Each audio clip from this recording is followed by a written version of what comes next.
So, we've got Saren on the run. It won't be long now. Saren's good, but I'm better. Good? He's rotten. To the core. I could tell as soon as I met him. Why didn't you tell me this sooner? I would've if I thought it was important.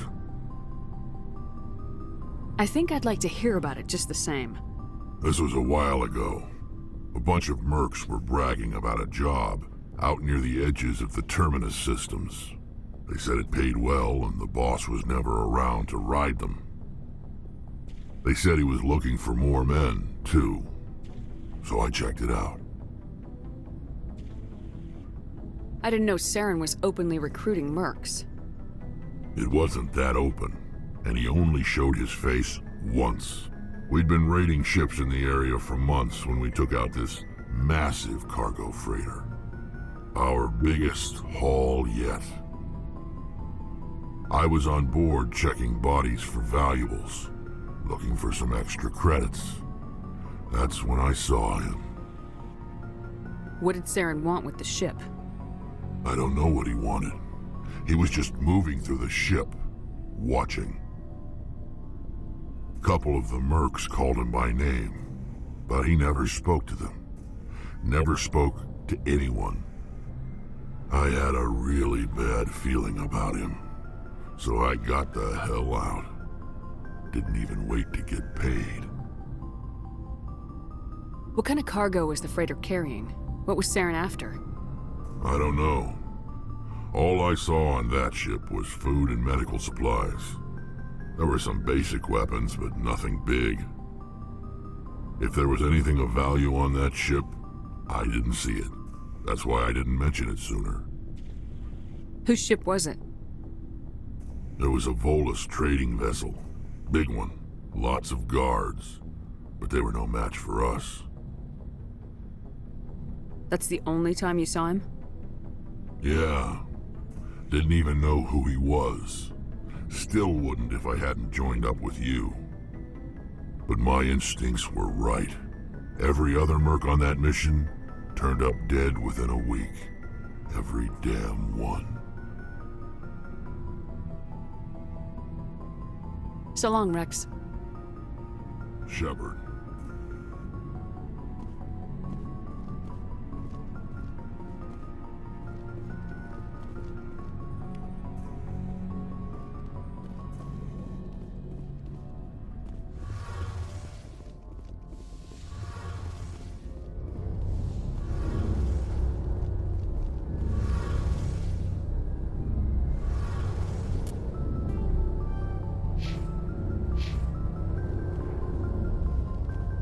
Oh, hello, Shepard.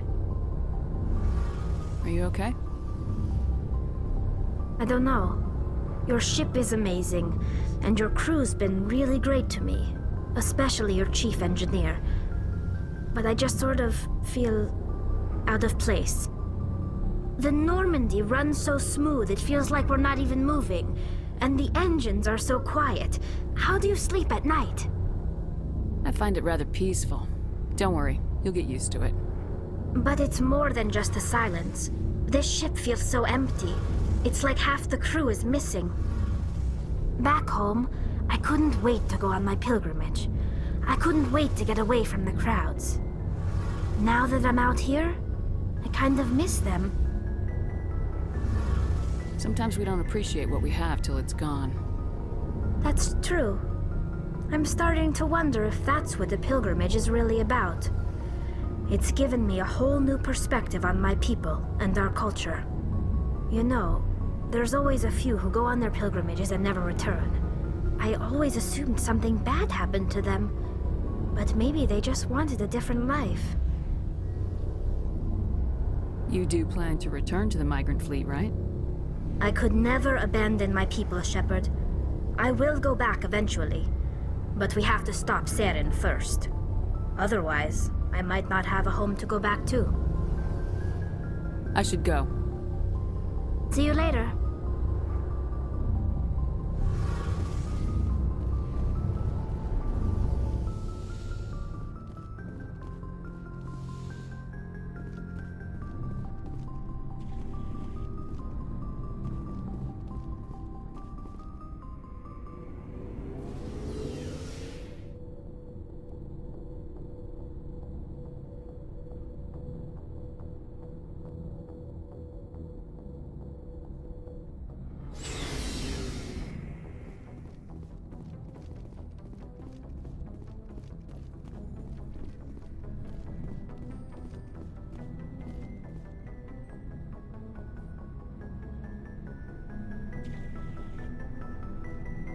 Commander, do you have a minute?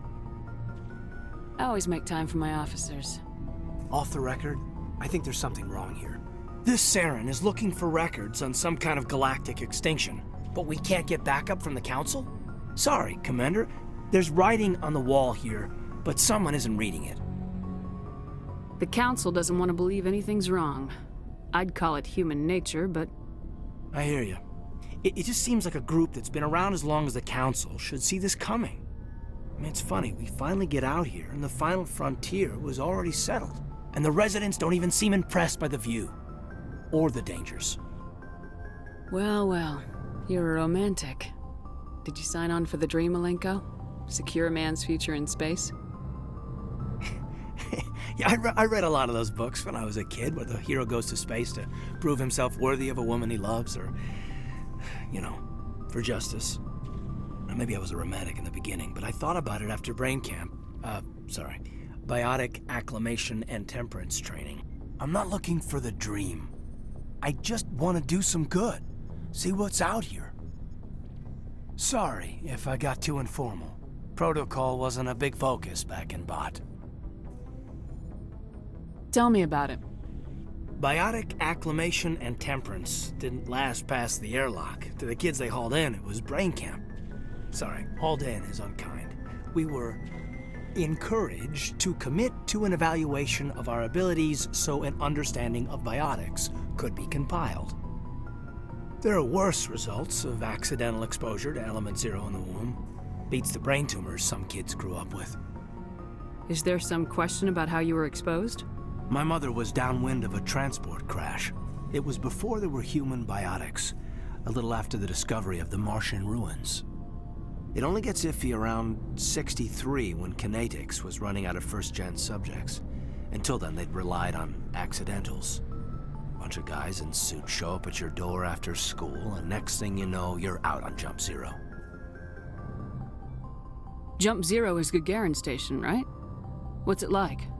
Yeah, that's the official name. Biggest and farthest facility we had for decades. Right on the termination shock, the outer edge of the solar system. It's where they did all the Goose Chase FTL research before we caught on to using mass effect fields. It was a sterile research platform when I was there. There were other kids in the same boat, right? At least you weren't alone out there. That's true. We did have a little circle that'd get together every night before lights out. We didn't have much to do, though. It was a research platform then, and Kinetics kept Jump Zero off the extranet to prevent leaks. Then you must have had plenty of time to get to know each other. Yeah, we'd sit around and bull every night after dinner, play cards or network games. There was this girl named Rana, who had a little circle grow up around her. She was from Turkey. Her family was very rich. But she was smart and charming as hell. Beautiful, but not stuck up about it. Like you, I guess. Ma'am? Sounds like she was special to you. She was. Maybe she felt the same. But things never felt together. Training, you know. You know of any intentional exposures for certain? No one knows. Doesn't mean they didn't happen. As big as the exposures were, it was hard to track down accidentals. It was different then. No one knew the potential, so there wasn't a lot of regulation. Anything Canatix did was gold.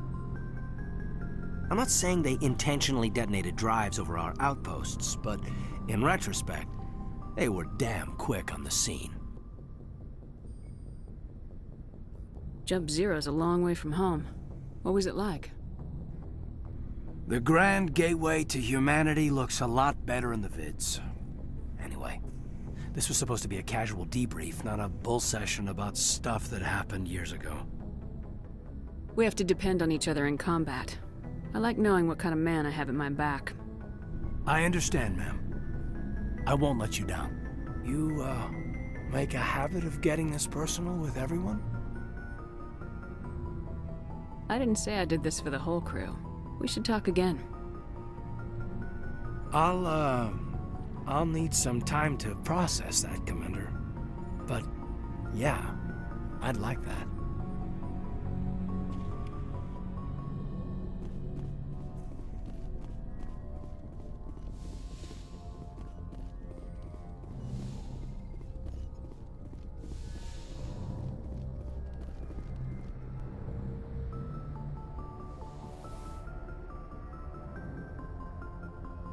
Commander, are you coming to check up on me?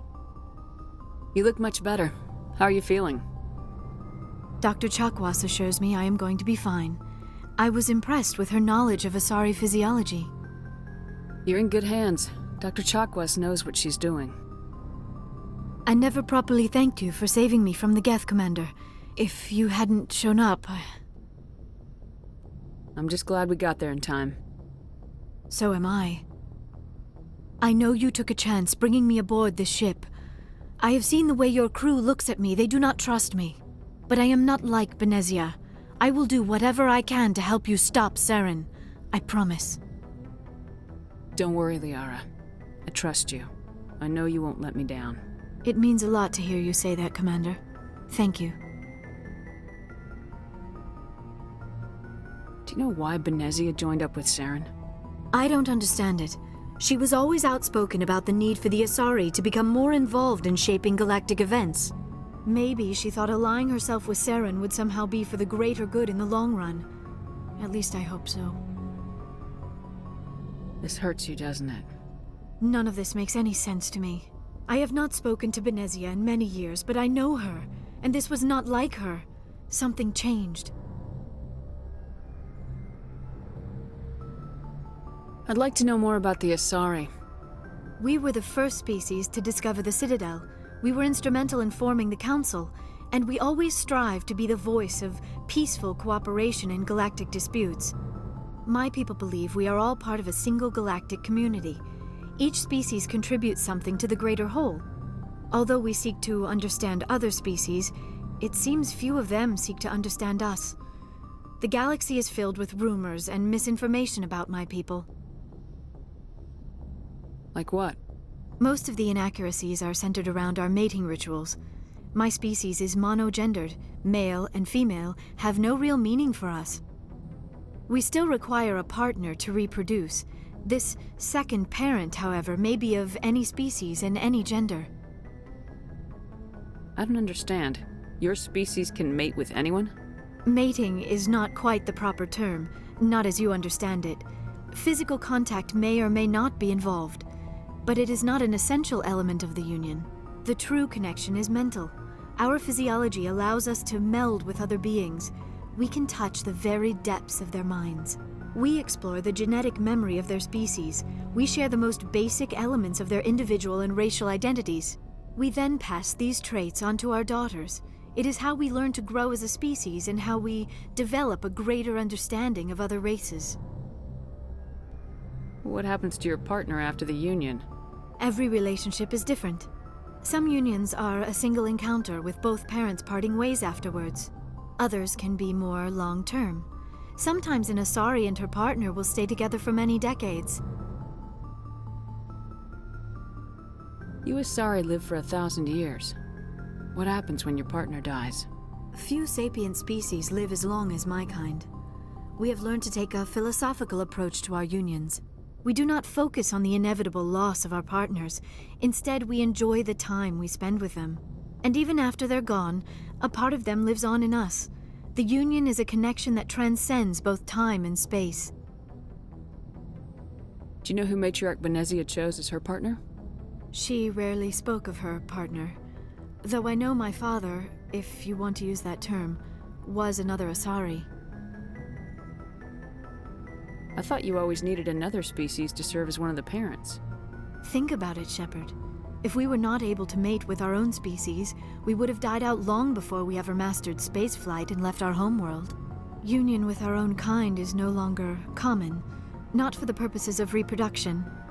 Most Asari believe it weakens our species. Asari daughters inherit racial traits from the father species. If both parents are Asari, then nothing has been gained, or so conventional wisdom would hold. I am what is sometimes called a pureblood. Though no Asari would ever be cruel enough to say the word to my face, it is a great insult among my people. It is possible Benezia's partner was embarrassed by their union. She may have been too ashamed to publicly acknowledge me as her offspring. Maybe she wanted to meet you but couldn't. Something could have happened to her. Maybe she passed away. You might be right. I hope you are. But I have no way to know for sure. Benezia never spoke of her partner. Whatever happened, it caused her too much pain to dwell on it. She raised me by herself, though that is not uncommon. Many Asari raise their children alone, particularly if the father species is short-lived. Often the partner will pass on long before the child reaches maturity. Do you know who Matriarch Benezia She chose? rarely spoke of her partner. Though I know my father, if you want to use that term, was another Asari. Benezia never told you her partner's name? Union with our own kind is no longer common, not for the purposes of reproduction. Most Asari believe it weakens our species.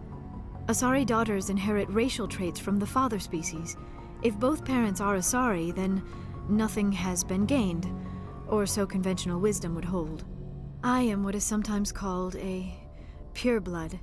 Though no Asari would ever be cruel enough to say the word to my face, it is a great insult among my people. It is possible Benezia's partner was embarrassed by their union. She may have been too ashamed to publicly acknowledge me as her offspring. Maybe she wanted to meet you but couldn't. Something could have happened. You might be right. I hope. Benezia never spoke of her partner. Whatever happened, it caused her too much. Many Asari raise their children alone, particularly if the father species is short-lived. Often the partner will pass on long before the child reaches maturity. I should go. Goodbye, Commander. I get the feeling you want to ask me something, Commander. Tell me about yourself, Liara. Me? I am afraid I am not very interesting, Commander. I spend most of my time on remote digs, unearthing mundane items buried in long-forgotten Prothean ruins. You must enjoy something about it.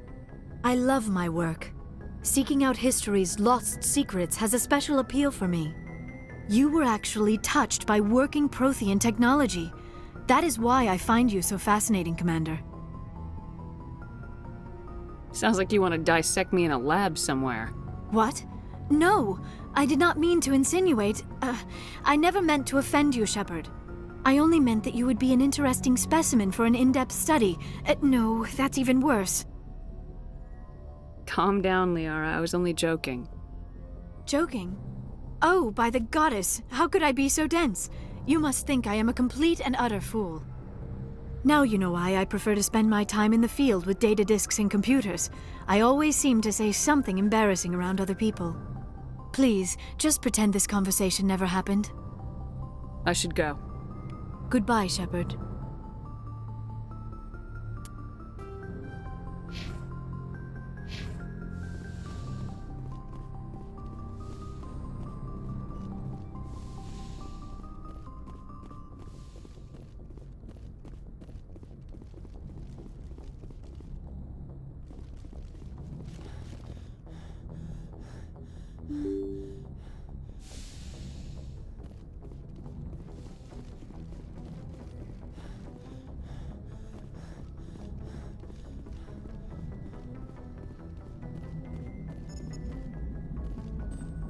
I prefer gold to silver, you know, for my medal. I figured you'd recommend me for one since I, pulled your boots out of the fire. If we present you with a medal, you'll end up sitting on stage listening to politicians make speeches for a couple of hours. That's a good point. They'd probably make me shave, too. I spent the last 7 weeks working on this baby. No medal's worth that. So, Commander, why don't you tell me why you're really here? I have to go. Alright, see ya.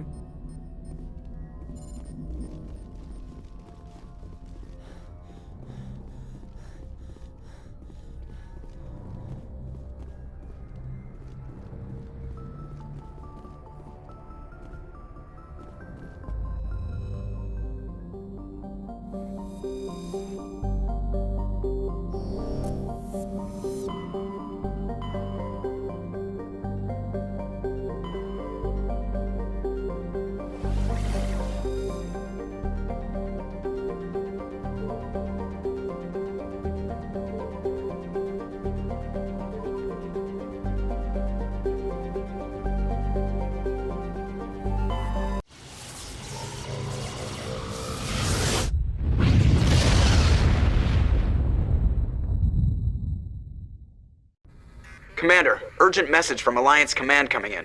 I'll patch it through. Shepard, this is Admiral Hackett from Alliance Command. We've got a situation here, and you're the only one that can handle it. What do you need, Admiral? There's an Alliance training ground where we test weapons and technology in live-fire simulations.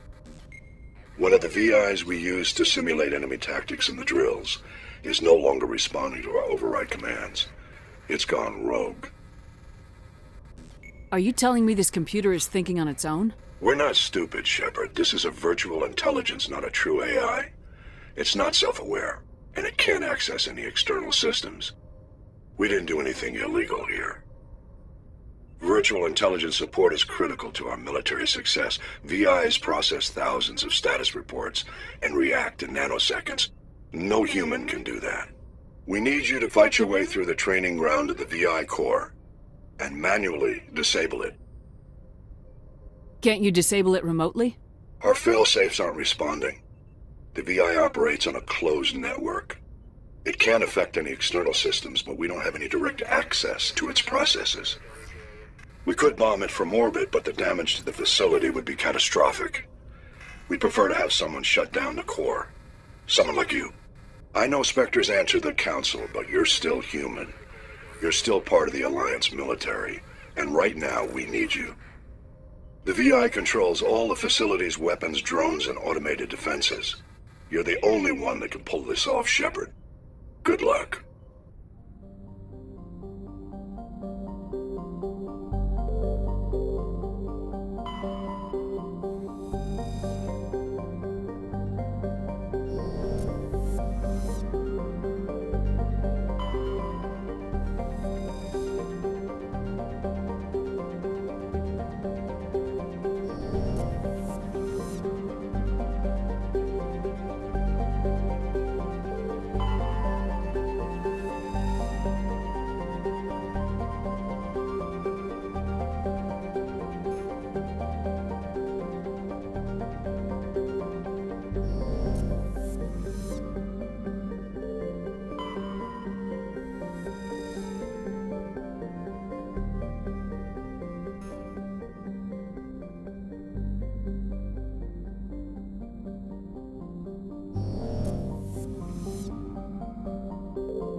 Message coming in. Patching it through. General distress call from the Sacred Angel Medical Transport. Critical system failure. Losing power. Emergency landing. Argos. Communications failing. Life support and emergency transponder. Won't last. Please hurry.